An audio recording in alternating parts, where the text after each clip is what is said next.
আসসালামু আলাইকুম রহমতুল্লাহি ওয়াবারাকাতুহু।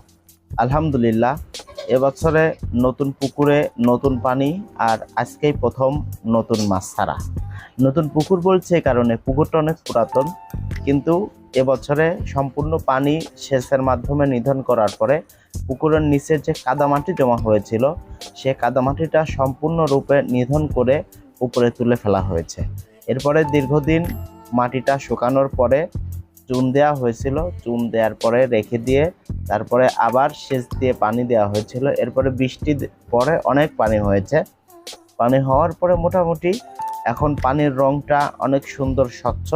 তো এর জন্য আজকে পরীক্ষামূলকভাবে প্রথম বাজার থেকে 1 কেজি মাছ কিনে আনা হয়েছে এবং সেগুলোকে ছাড়া হলো পরীক্ষা করার জন্য যে এখন যদি এই পুকুরে মাছ ছাড়া হয় তাহলে মাছ কি বাঁচবে নাকি মারা যাবে। এই পরীক্ষা করার জন্যই আজকে 1 কেজি মাছ সর্বপ্রথম পুকুরে ছাড়া হলো।